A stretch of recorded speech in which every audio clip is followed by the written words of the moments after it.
Good evening, everyone. Thank you so much for being here. My name is Susanna Black. I'm the senior editor at Breaking Ground, which is the project which is sponsoring this conversation. It's a collaborative web commons, which is a project of the Cartus.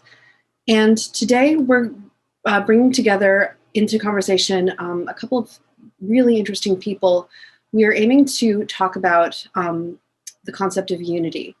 President Biden, in his inaugural address, called us to a new unity in the face of an incredibly divisive and divided political experience of the last couple of years. What is that unity? On what basis can we have or hope for true political unity in a country as divided both politically and in terms of various other forms of conflict that we have? A couple of introductory remarks. This event is being streamed live and recorded. A recording is going to be available of it in the future. So if you'd like to listen back, you can do that or send it to your friends. You can also ask questions in the Q&A window, and we'll do our best to get to as many of them as possible, although we might not be able to. So now I want to introduce our participants. Christine Emba is an op-ed columnist and editor at the Washington Post, where she focuses on ideas in society. She's currently writing a book, Rethinking Sex, on the failures and potential of sexual ethics in a post-Me Too world. Before coming to the Post in 2015, Christine was the Hilton Kramer Fellow in Criticism at the New Criterion and a deputy editor at the Economist Intelligence Unit, focusing on technology and innovation. Christine holds an AB in Public and International Affairs from Princeton University and lives in Washington, D.C. Dr. Shadi Hamid is a senior fellow at the Brookings Institution, a contributing writer at The Atlantic, and co-editor of Wisdom of Crowds. He is the author of Islamic Exceptionalism, How the Struggle Over Islam is Reshaping the World, which was shortlisted for the 2017 Lionel Gelber Prize for Best Book on Foreign Affairs, and is co-editor of Rethinking Political Islam. His first book, Temptations of Power, Islamists and Illiberal Democracy in a New Middle East, was named a Foreign Affairs Best Book of 2014.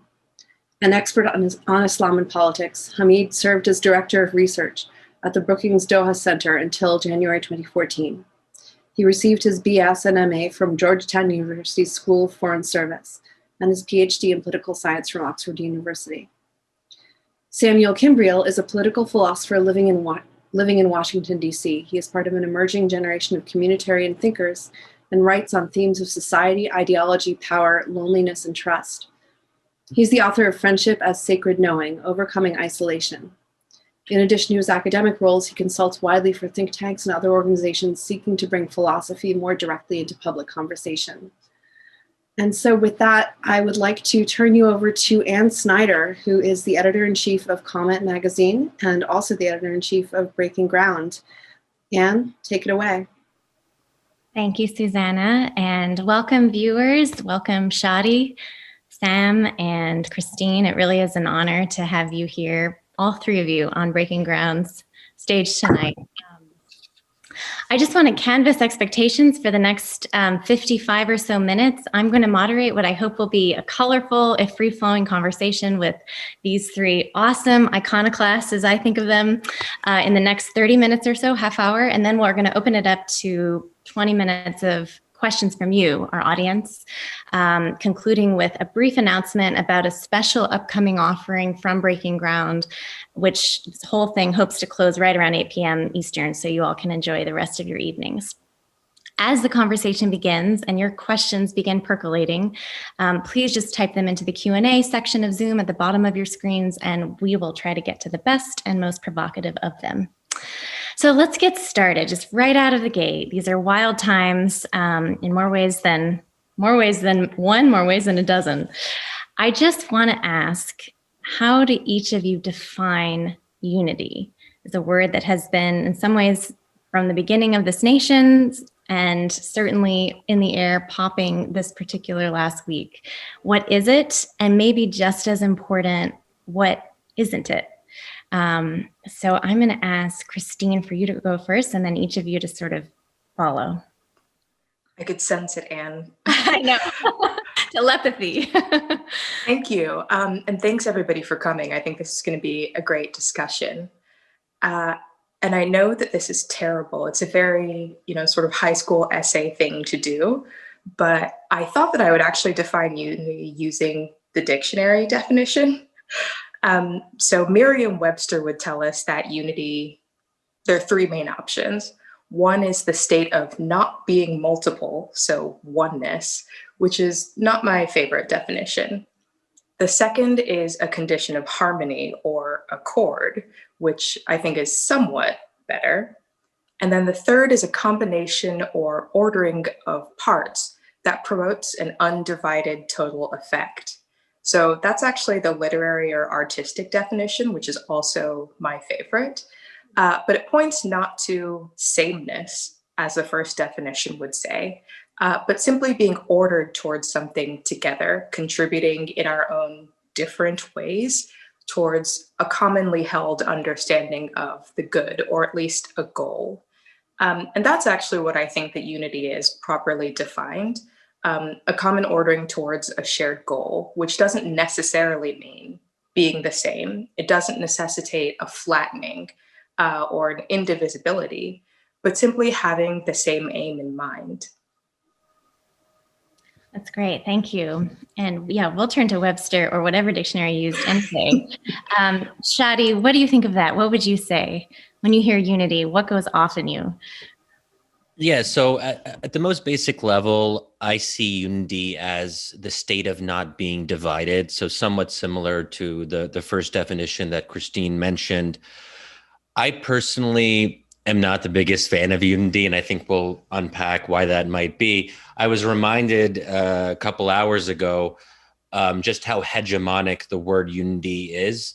A friend of mine he's actually a friend from high school who I haven't heard from in a long time. He saw that I posted this event on Instagram, and he texted me and he's like, Shadi, what are you thinking, man? How could unity possibly not be a good thing? Are you some sort of monster? He didn't say that I was a monster, but that was the implication. And I think that's how most Americans, the kind of NPR listener type, they would just assume that unity is a good thing. And the very idea of questioning it is odd. Like, why would you question something? And it's one of those few words, you can probably think of a few others, things that most people just assume is good without really questioning it beyond that.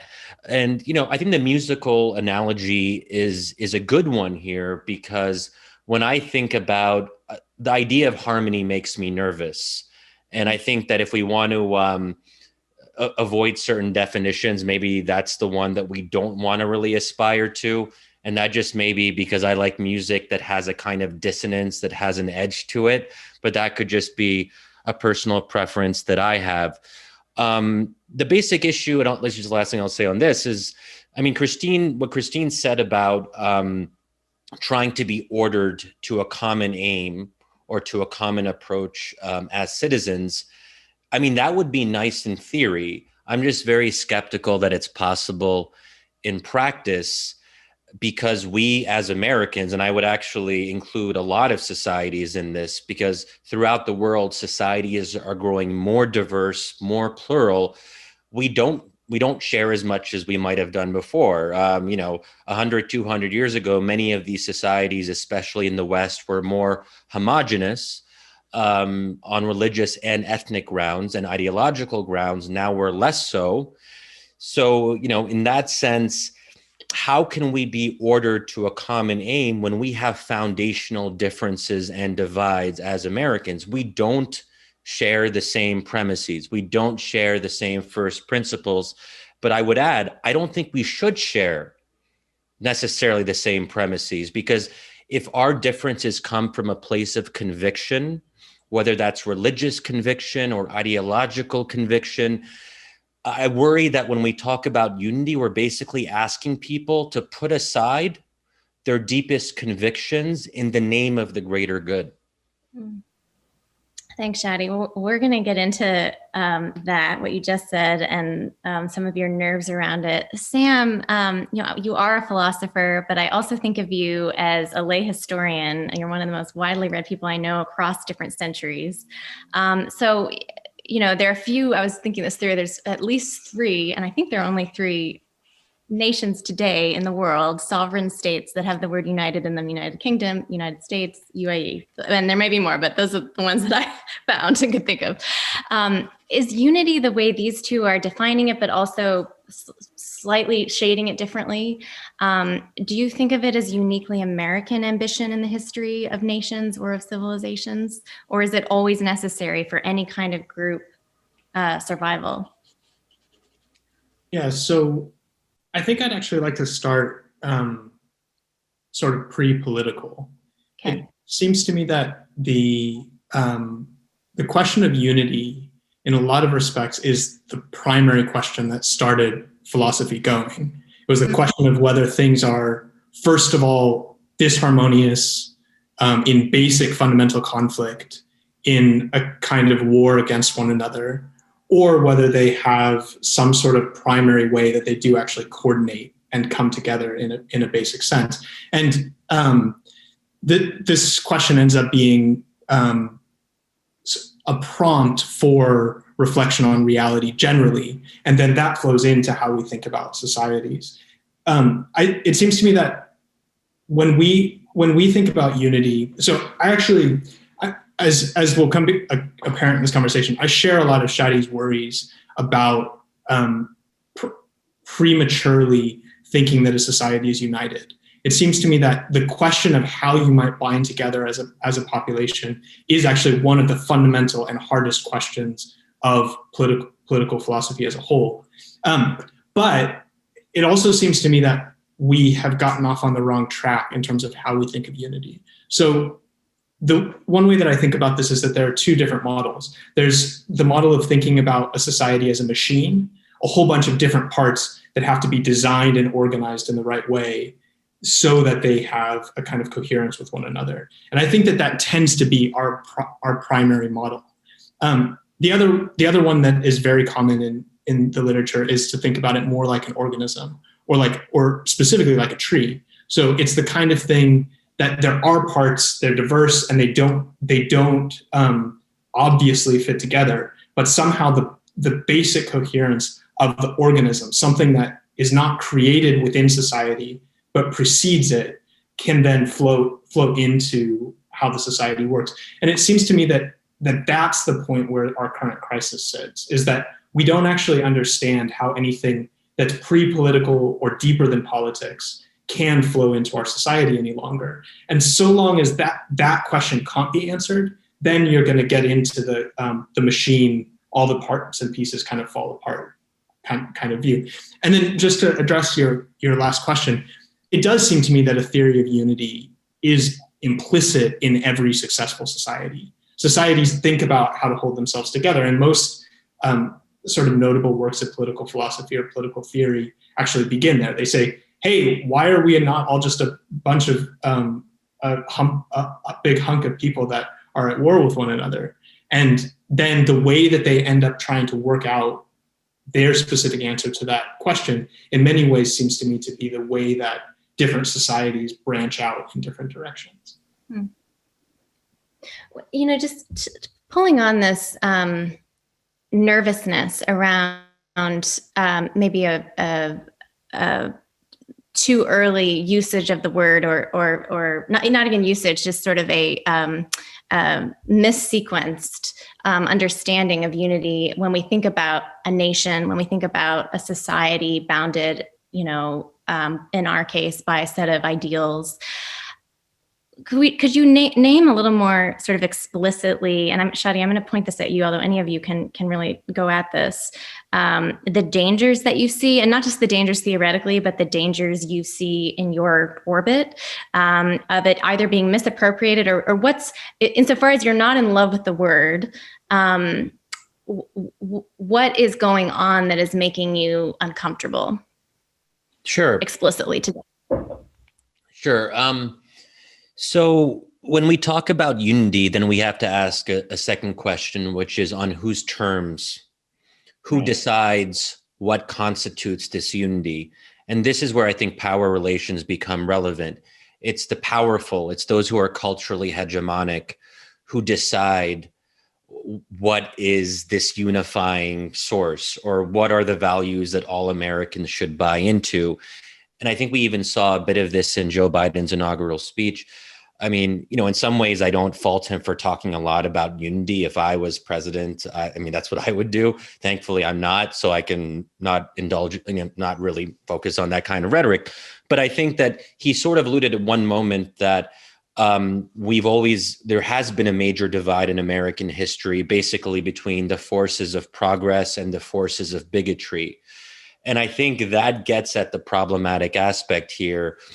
And I think that in some ways, if I was a Trump supporter, one of the 74 million, for better or worse, there are a lot of them in this country, and I was listening to Joe Biden talking about unity, I would sort of take as implicitly that the 74 million Trump supporters, their loyalty to the unifying values is in doubt, because they're the ones who are tied to a bigot or a racist president, ex-president now. So I think that's one problematic implication. And I think we're seeing a move towards a new kind of conformity. We see this with tech companies adopting rules that do constrict speech in some way. I think that sometimes they're justified. I personally supported the ban on Trump on Twitter. It wasn't ideal, but at some point you got to do something.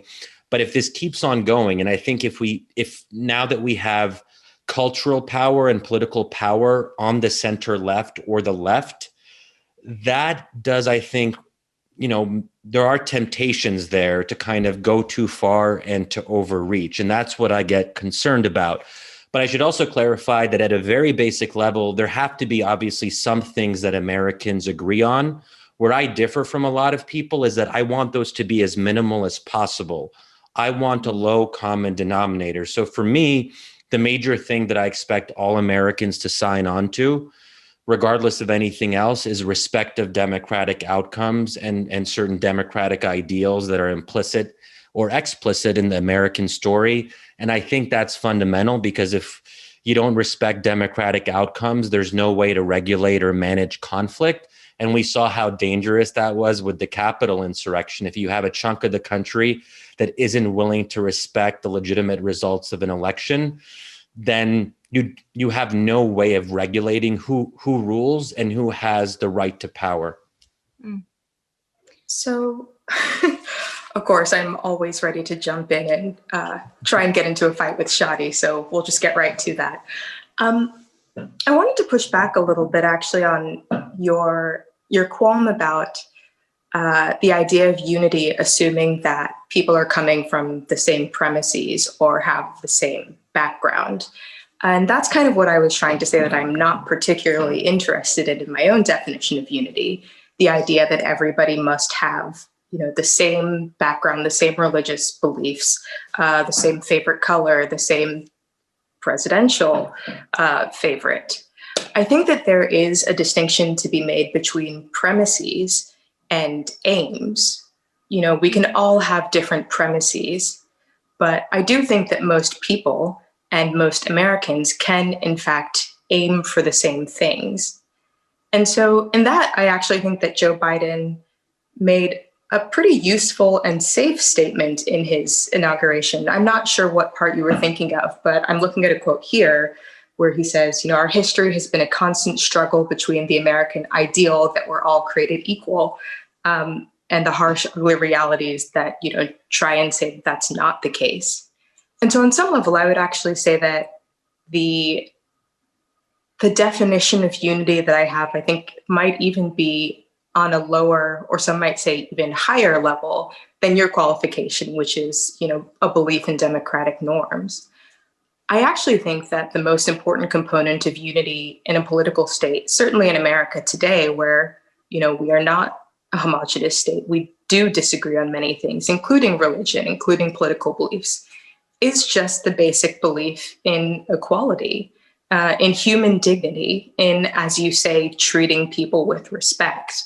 I actually think that that is a far more important ground level definition that would allow people to unify, if not in personality, if not in background, if not in religion, then at least in some understanding of how we treat each other and what we should ideally want for ourselves, and thus also for other people who we assume to have the same value as ourselves. I think that we ask for governments to provide a lot these days, but if we think about what governments are for, they're actually meant to provide for very basic needs in some ways, and not even necessarily provide them, but at least try and ensure them for all members of the state or nation. And I actually think that many of these needs are pretty low on our hierarchy of needs and are actually things that most people could agree with, whether they come from different religions or different places. People want to be able to have families. People want to be able to feed their children. People want to be able to live unmolested. What is unifying, I think, would be to assume that everybody is allowed to have these things. And that's where unity has most often fallen apart in the United States, when certain groups have been denied those very basic opportunities. But Christine, could I a very quick follow up? I think in theory, if you probably polled the vast majority of Americans, they'd say, yeah, equality is great. Who could argue with that? The problem is we as Americans don't agree on what equality actually means or what justice actually means or any of these words that seem self-evidently good. And I think that from the very moment that Trump won, there was a move, I would say, in some quarters to say that anyone who voted for Trump was by definition a bigot or someone who was empowering racism. So by that kind of approach, tens of millions of our fellow citizens would be considered outside the fold, people who don't believe in equality, even though if you ask them personally, they'd probably say they did believe in equality. So this is where I just don't think that we would even come to the same agreed upon definition of equality or progress or racial justice. And I think racial justice has become a lightning rod between left and right, where even reasonable never-Trumpers or people who don't like Trump a lot on the center right are very much opposed to, let's call it, the woke move that we see on the center left and left. Oh, sorry. Go ahead. No, go ahead. Go ahead. Can I ask you one question on this? So I'm interested in sort of how we develop or go about the process of moving forward in our ideals. So it does seem like there may be a kind of basic set of assumptions that people now at this like very thin slice of history kind of can agree on. But I think when you read enough history, you realize both like how parochial that agreement is and kind of how tenuous, how many people don't agree with, say, I mean, to take what you were saying, even like what a family is or how it might have come about. And that now as the parameters of debate around one of those minimal ideals sort of stretch out and we find ourselves disagreeing in certain respects, one of the things that strikes me is that we just have very, very limited resources for having any kind of debate once those things start to be questioned. And so I'm really curious, like what the implicit assumption is in terms of how we arrive at ideals and then how we might go about adjudicating or developing them if we do find ourselves in conflict. Do either of you want to take that? So I feel that was a question for me on some level. Okay. Yeah. Yeah, we've really moved to the meta part of the conversation extremely quickly. How do we adjudicate these basic ideals? So I think that's actually the hardest part of this fight for or discussion of unity. I think perhaps the most flawed and somewhat damaging assumption, and I think Shadi was getting at this earlier too, is the idea that unity means, a place of stasis where we've all agreed on one thing and we are all of one mind and now we're all the same. We have the same premises. We have the same beliefs. I think that, the best calls to national unity, and I'm actually quoting Richard Hughes here via David Brooks' column, actually. The best calls to national unity are, in fact, arguments about what these ideals are, arguments about how we can best reach them, arguments about what they might look like in practice. But I think when I talk about equality and participation, part of what I'm thinking is simply that every person should be allowed to take part in these arguments, that every person's vision of the good and understanding of who they are as a human person and what they want to be valued can be in some ways taken into account. They may have to press for it. They may have to hopefully civilly argue their case. But the fact that they are respected as a person and a part of the community means that they are allowed to take part. And so I think I can see where these words are coming from, right? That Trump supporters say are being seen as almost not people, not fit to take part in the conversation. That people with a differing view of family of my own might not be fit to take care of children or fit to adopt, et cetera, et cetera. And I think that that is actually what we want to push back against. We want to push back against spurious definitions of unity that, in fact, actually close the boundaries of our state and of our country and that leave citizens outside. Does that make sense? You sort of answered the question I was going to ask. So I'm just going to ask it, even though just to dialogue with your answer, I was just going to ask all of you if you think unity is sort of like a collective state of being or a collective mode of action. In other words, do we need to do a better job of agreeing or a better job of disagreeing?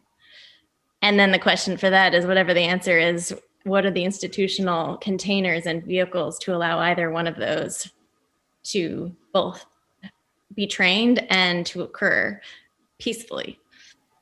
So I think part of the problem is that increasingly, at least in my lifetime, I feel like Americans have become more uncomfortable with the idea of difference.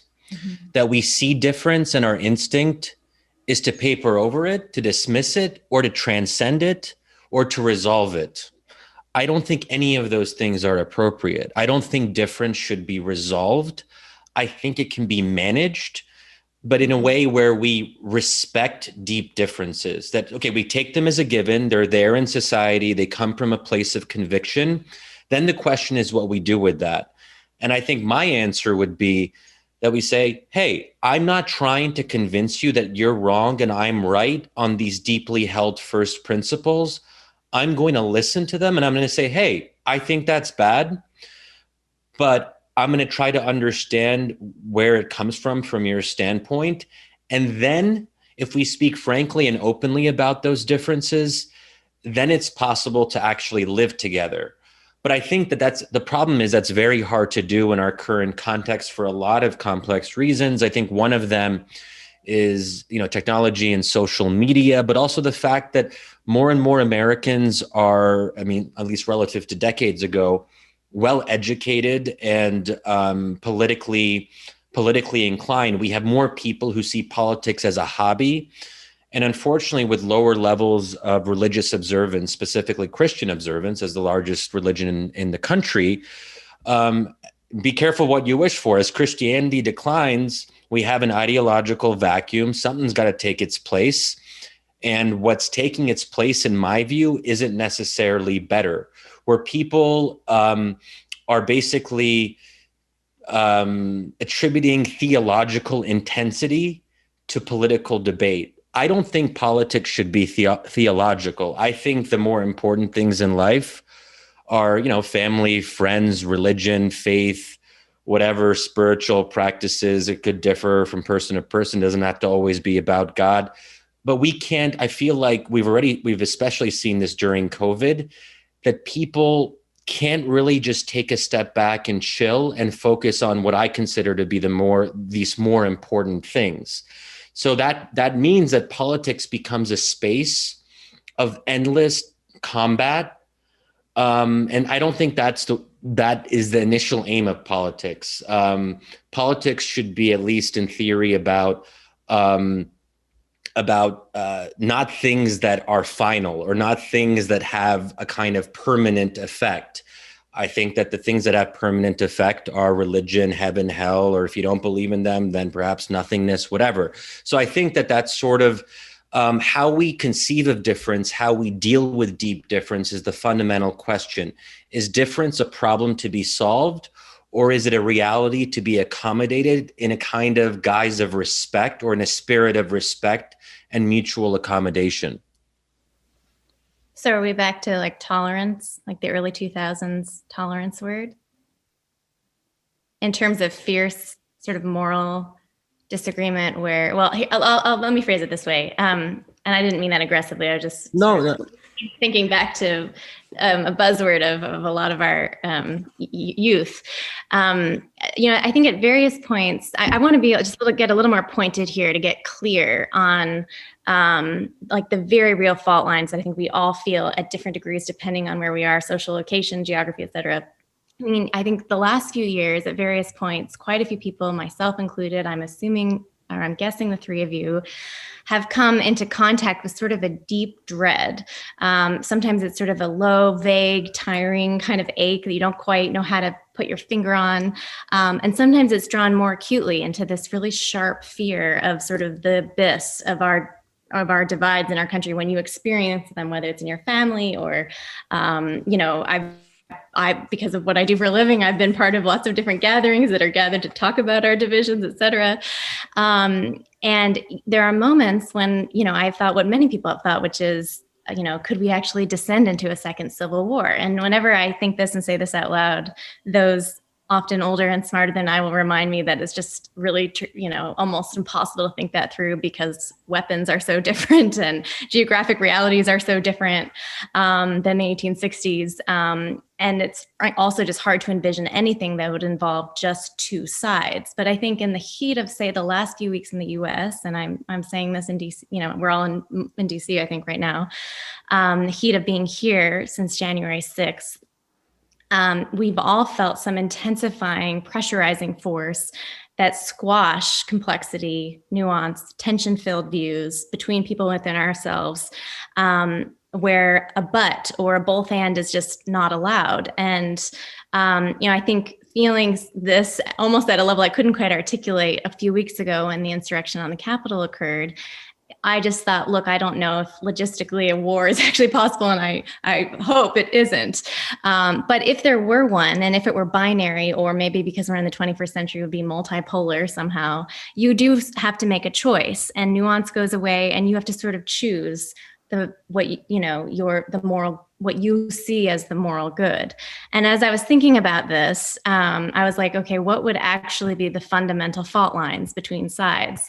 And I thought initially my best answer was to myself, it would be between those who believe in and want to fight for the dignity of all, and those who, this is get a little bit earlier to Christine's point about dignity, and those who feel like they can't because to do so would somehow be to actually shut down their own dignity in the process. And then when I said that to myself, that first seemed right, I thought, no, that just takes us back to sort of liberalism versus illiberalism somehow.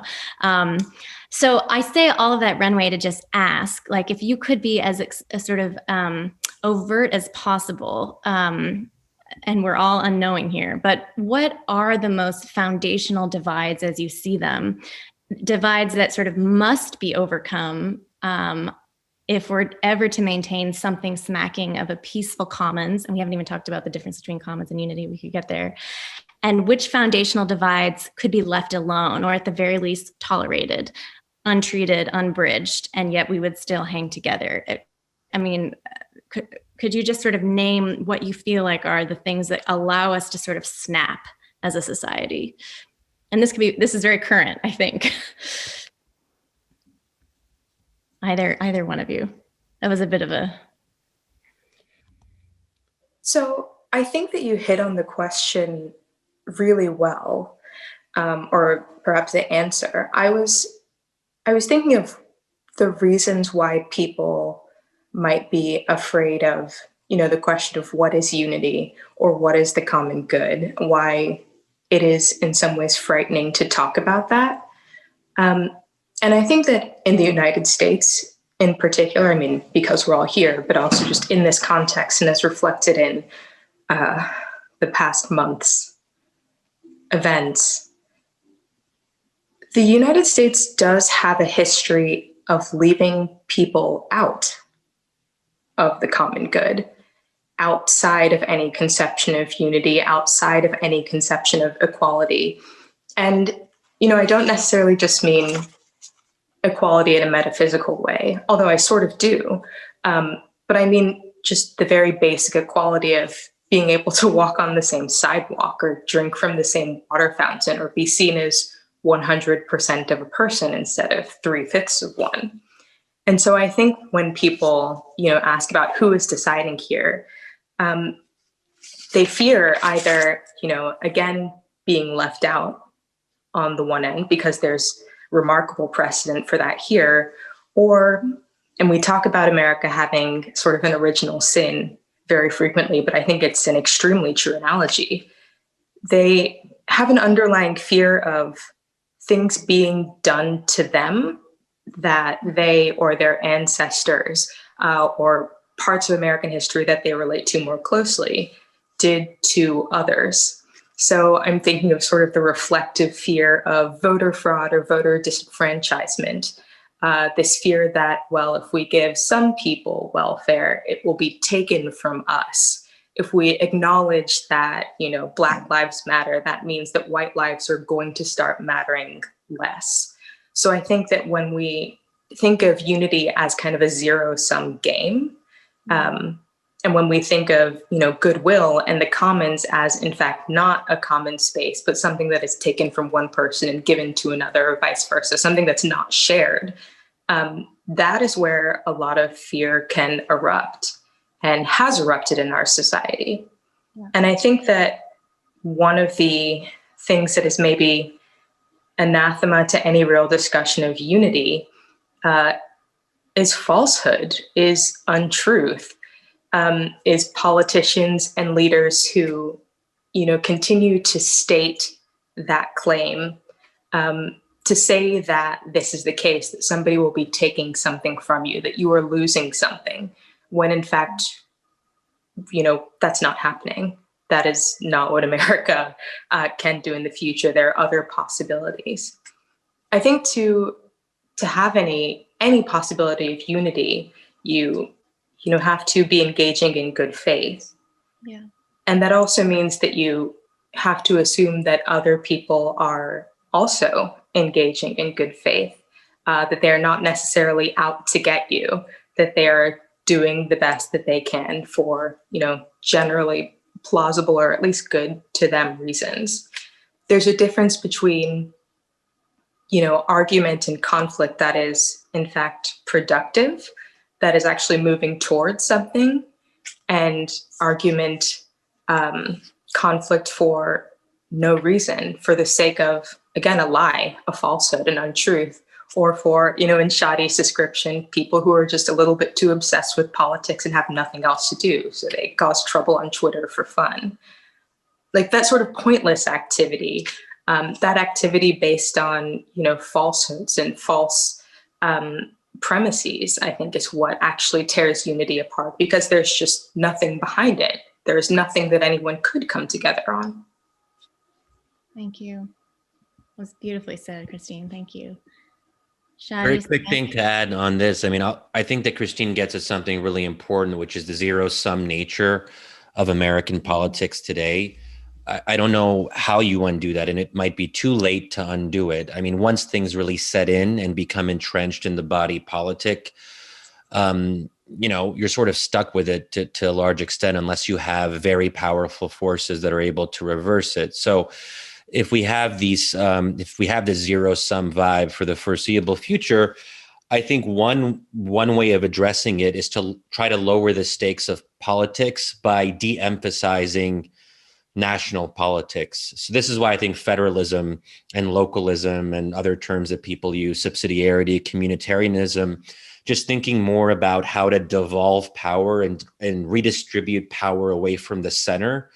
I think that's going to have to be a focus, because I think we're going to have a problem that whichever party wins, the other party is going to see the party in power as an existential threat to their dignity, sort of as Christine alluded to.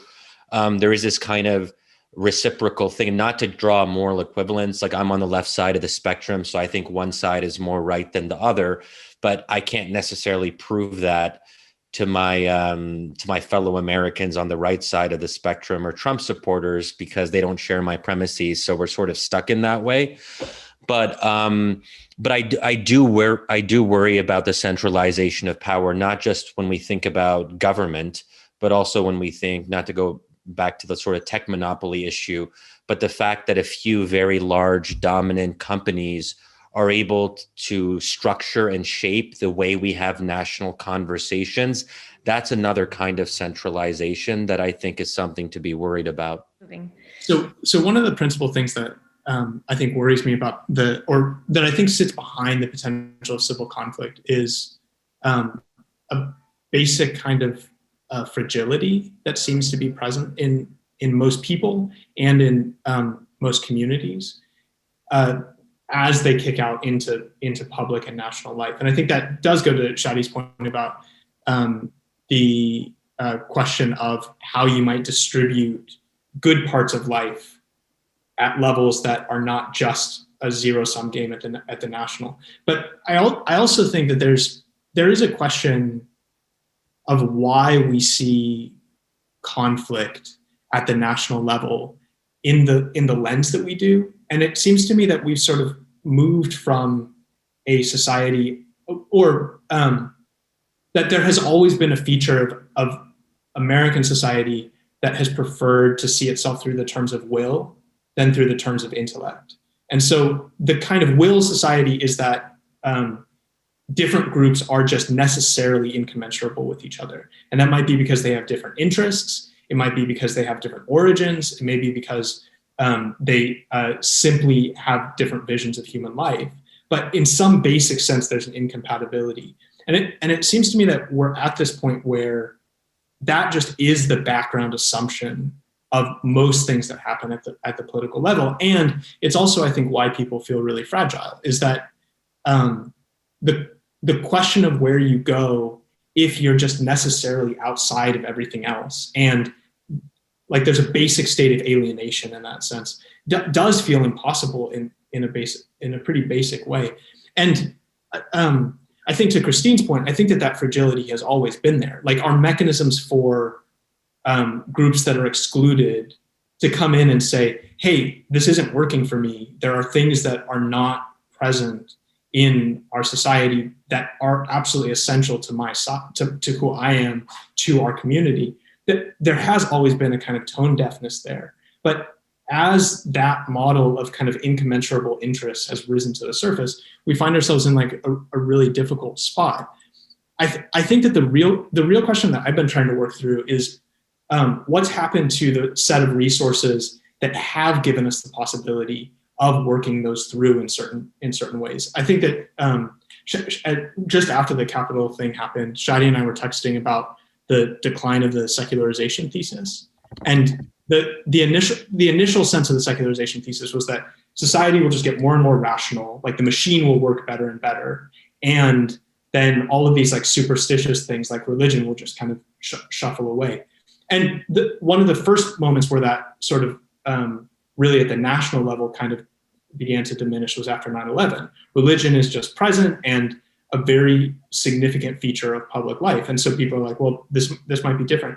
I think we see it in a different way now, which is that the resources that we've assumed to hold us together are somehow not mechanical resources. They're not about how you design the system. There's something else. There's something about how we trust one another, what holds communities together, what the aspirations of human life are. And it seems to me that the apparatus that we have for fixing the machine part of society just cannot fix that much more fundamental organic part. whether we can find those resources is an extremely hard question, but it does seem to me to be that that's the place to start looking. That if there is a way out of this kind of zero sum, the triumph of will over will thing, it's going to have to be in trying to figure out what those background resources are that don't have to do just with control. I'm going to be chewing on that for a while, Sam. Thanks. I'm going to turn to the audience now. I wish I could see you as always, but I thank you for being out there in the country and hopefully beyond.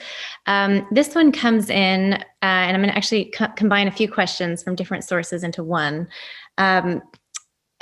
This is from someone, anonymous attendee. Cancel culture is a very frightening reality at the moment. How can people feel safe to have productive dialogue and build unity when people are afraid to engage in discussions that have conflicting ideas and opposing sides? Having safe spaces to discuss issues, no matter how opposing, is important to move the hearts of people to change their thinking and misconceptions. And I'm going to put a sub-question under that from someone else. Namely, is it ever appropriate to say that a voice, a participant, should be shut out of the conversation? Why and how?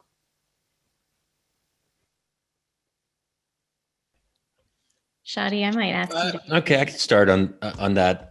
And I think it's telling that the person who asked about cancel culture identified as anonymous. I think that kind of gets the point across. So, I think that's a really good question because I've been struggling with this as of late. I have to say that people generally think of me as having pretty thick skin. I get attacked a lot for a variety of reasons that we don't have to get into right now. But I've even found myself, like, the last few months have been even more difficult than usual. And I feel like it's taken a personal toll on me. And I'm becoming more careful about what I say online in a way that I feel goes against my sense of self, which is a bit sad, but also, this is the real world. And, we decide what battles we want to fight and how we want to spend our time. So, and actually just earlier today, I tweeted something which wasn't even controversial, but some people didn't like it. I'm just like, do I really want to be getting into this kind of conversation when I have other things that I have to focus on? So I deleted my tweet. I guess, I don't know what you want to call that. But I think that there's always this pressure to read the room. People kept on telling me over the past 6 months, like, Shadi, we see the point you're making. We kind of agree with you, but is this the right time? Read the room, man. And I'm just like, okay, fine. But like, which room am I supposed to read? Like, where do I find the room? How do I know how to read it? So on and so forth. But I think that I'm someone who likes intellectual combat. I worry about people who aren't used to it.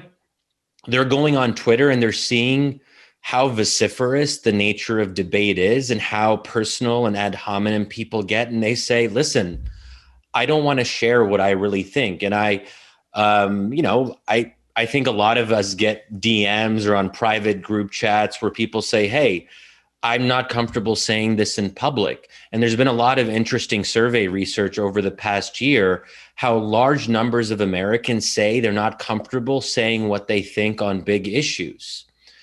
That's pretty frightening. So 2 thoughts here, more responding to Shadi perhaps than directly to the question.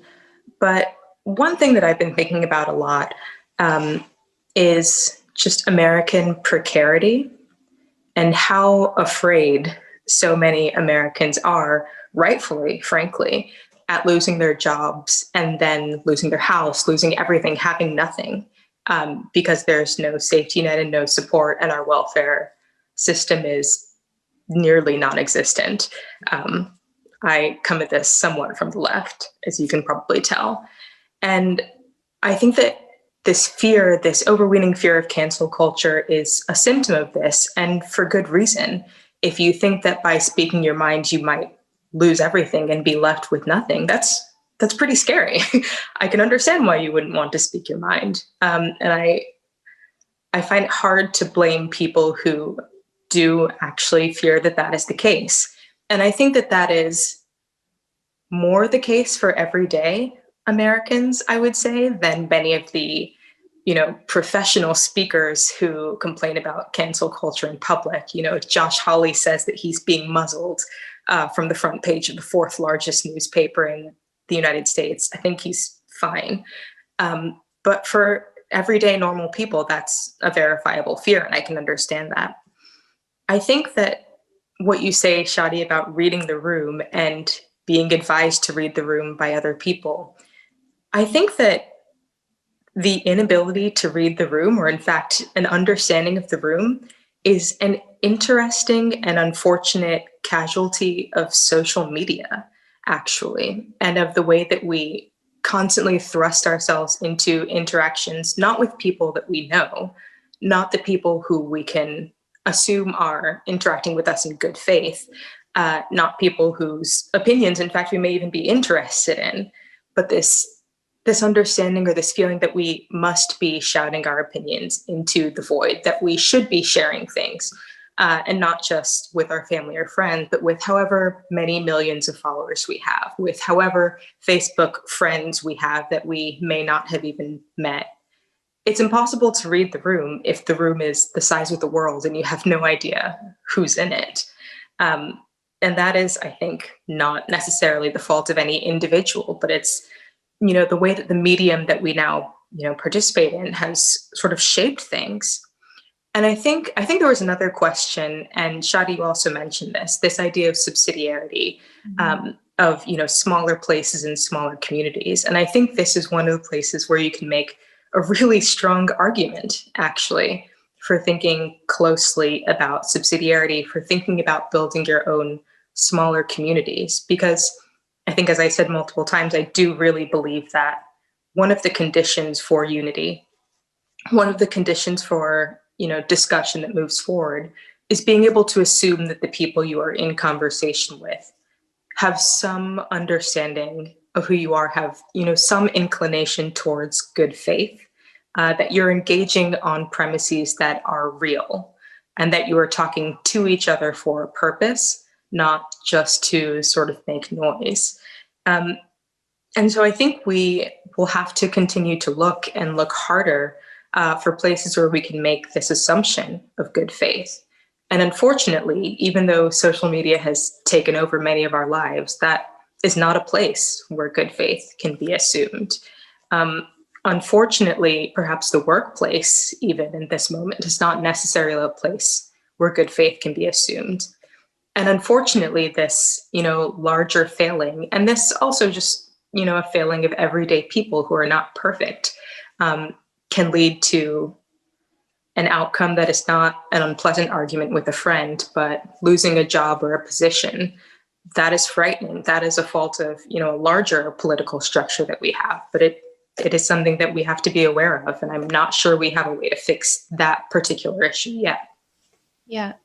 And in some ways that relates to the very first segment of this, the sort of flattening in terms of concerns of the word unity, this flattening of all the spheres. And I do think we haven't really gotten into this tonight, but there are certain spheres within each of our lives and our civil society that are much more accommodating of deep difference naturally by how they're sort of by their very sort of tell us how they're oriented to what they're oriented, a family versus a synagogue versus a workplace versus in the norms inherent therein. So anyway, something to talk about vis-a-vis differentiation, localism, and differentiation of spheres. One thing, just looking at the clock here, and I sort of want to end on this note, partly as breaking ground, which our listeners will know, and I think you all know, is explicitly a platform that was created in this last year of crisis in collaboration. Interesting. We say we try to embody unity amidst plurality, but we really call ourselves a web commons. So we kind of use all these different words.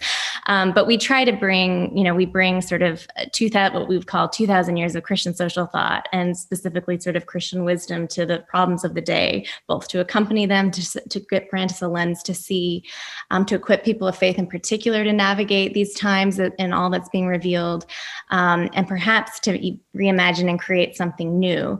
And so I bring that up to say, when I think about the word unity, and in fact, the three of you at the beginning of this conversation articulated for me my own discomfort, perhaps Shadi, you most of all, or not discomfort, but some hesitancy. I'm much more comfortable with this notion of the commons vis-a-vis our society. But when I think of the word unity, and here I will speak, I know we're an interreligious group here, but I will speak as a Christian.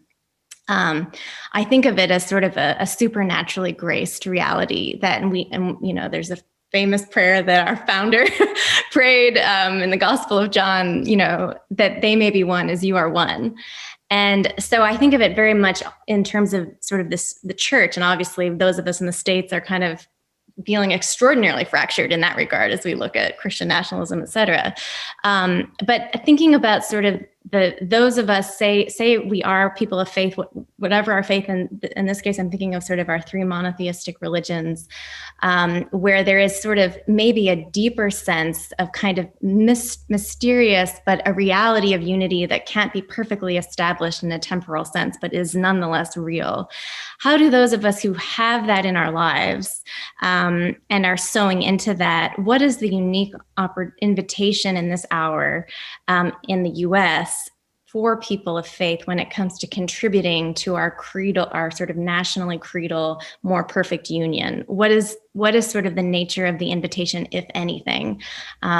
Do we carry gifts for this moment, or also do we bring risks with us that are not good? I'm just curious if you could reflect on that, any one of you.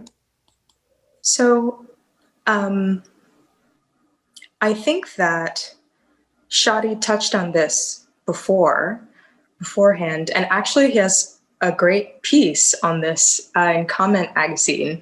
He's in some ways an excellent Christian apologist for someone who is not Christian. Yeah.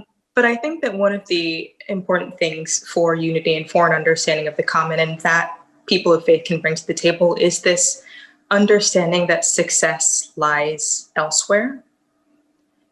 We will never be fully unified here, which on a good day can bring you something of an immunity to disappointment, or at least make disappointment in certain goals or aims feel less like a death blow.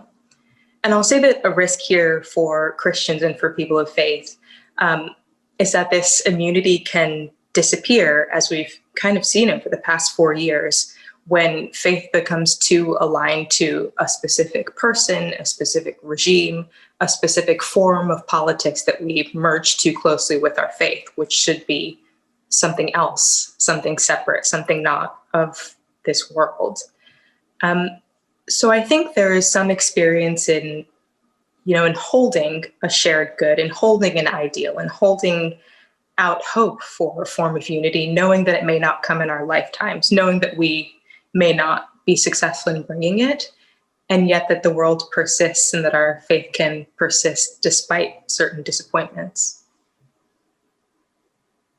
So I'm sure Samuel has something to say about this. I mean, he wrote a book about friendship as sacred knowing, and I think that's relevant here. But from my standpoint, I'll say, and thanks, Christine, for mentioning my piece, where I do go into this in more detail. And if you're interested, you can just search for One Nation Sinful Under God, Comment magazine, which Anne is the editor of. So highly recommend the whole. And I'll send it to you. Okay, yeah, highly recommend the whole issue. But I mean, I think that I'm a Muslim who has a deep respect for Christianity and Christian thinkers. And in this piece, I talk about a Dutch theologian who's really influenced me, Abraham Kuyper.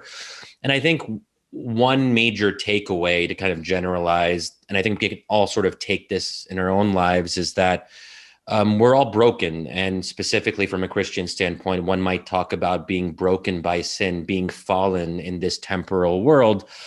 And I think there's something important there, this idea that we acknowledge this world and politics in this world as a site of uncertainty, that there are no final victories in this world, because there's something very small and modest about this life that we live. If we think about history, the universe, and the sort of the power of God, you're almost sort of humbled by how small these debates sometimes feel. We're getting in debates about things that I think a lot of us will realize 10 years from now or decades from now, we were spending all this time freaking out and getting into fights with people. And I think at some level, there has to be a generosity of spirit where we say, hey, we don't have all the answers. And, in Islam, we have when scholars or clerics issue edicts known as fatwas, they historically have ended their fatwas with the Arabic phrase for, and God only knows. And the idea there is that you're a cleric and you know a lot about God's word and the corpus of law, but at the very end, you acknowledge your modesty and the fact that despite all your knowledge, you might still not know the truth. And that in the end, God is the only one who is the true repository of the good and of ultimate truth. Thanks, Shadi. Wow, this is leading to a lovely benediction, a Trinitarian benediction I wasn't even expecting. Sam, do you want to bring us home? Yeah, I'll say a couple of things. I think that one of the things that really strikes me about how faith has played into, one of the tragic things about how faith has played into all of this is that it very much has drawn out the sense of ultimacy, that there is something real or true, and that thing is worth dying for or potentially worth killing for, and that we see a kind of civic settlement, which is kind of intensifying that kind of ultimacy without having the kind of religious convictions that have traditionally gone alongside that, which do have to do exactly with the kinds of things that both Shadi and Christine are talking about, which is that despite the losses, despite the potential for profound sorrows, reality is not fragile in the end. That there is a kind of resilience and coherence that can endure past a given moment of tragedy or difficulty or loss, which I think is the relevant category here, which is that you may well lose political battles, but that's in fact good. And just to reference a philosophical source at the end, there's a refrain that goes throughout Plato's corpus about Socrates, where he keeps saying, it's better to suffer from injustice than to do injustice yourself. And the basic sense is that that's true for you. It's worse for you to end up being someone who's doing injustice than someone who's suffering injustice. And I think that finding the way to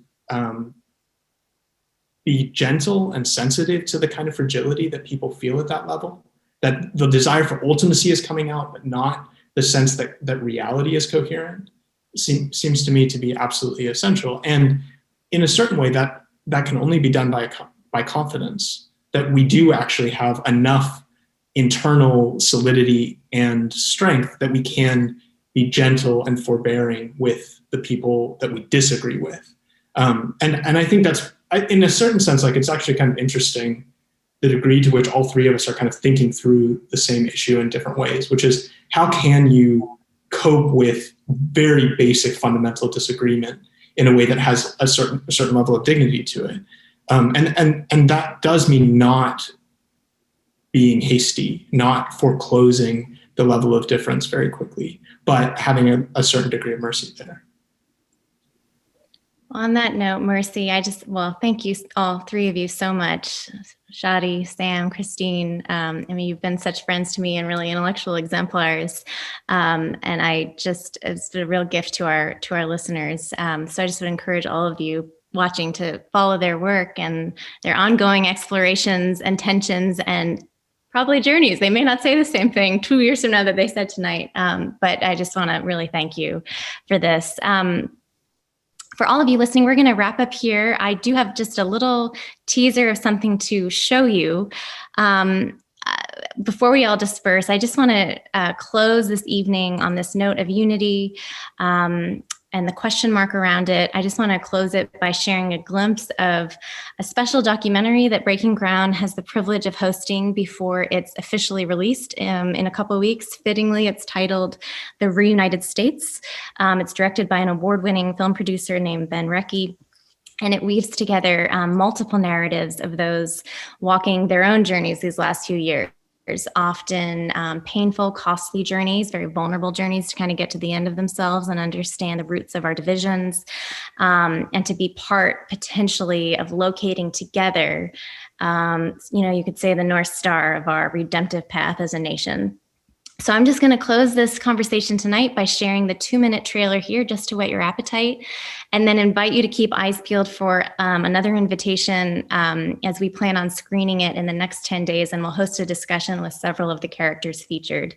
The idea is to sort of take what we've heard tonight in a very thoughtful and more sort of cerebral setting down into our lives and neighborhoods and our own sort of trusted spheres, and perhaps more risky spheres, socially and otherwise, and to try to spark a longer term contiguous conversation about this question of unity, about the commons, about the common good, who's commons, about our politics, and so much more than that. And all that is pre-political, and try to extend those sub-conversations inside our kitchens, workplaces, schools, churches, mosques, synagogues, and other forums of sort of faith-seeking understanding that could get us to a more shared palette of questions, even if our answers sort of splinter by context, life experience, social coordinate, moral conviction, et cetera. So I just want to give you a 2-minute glimpse of this film. Our country is very divided right now.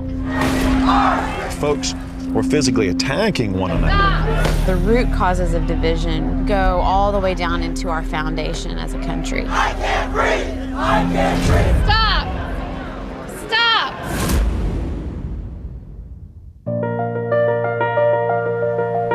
If we're going to live in a democracy, all of us have to learn to be mediators and bridge builders.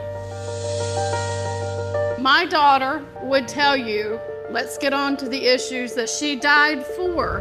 The divisions are happening in our neighborhoods, they're happening in our schools, and they're happening in our families. We decided to travel to all 50 states to get an understanding of what was causing these divisions. Issues we'll inherit are not so much dividing between the left versus right, but really the future versus the past. We decided to create the first ever caucus for young members of Congress. I want to create a third force in our politics that's able to get us beyond this partisan warfare. Meeting people across the country who have a passion to see our divisions healed, that gives me hope. To have someone look at me as if we don't deserve to be respected, we don't deserve to be treated fairly, it does something to you. We get uranium, we get murder, we get alcohol. Nobody's doing nothing about it. I wish there was something I could do to help her. I don't want other mothers to go through this. This country needs bridge builders. Don't be afraid to reach out to someone who might not believe exactly like you believe.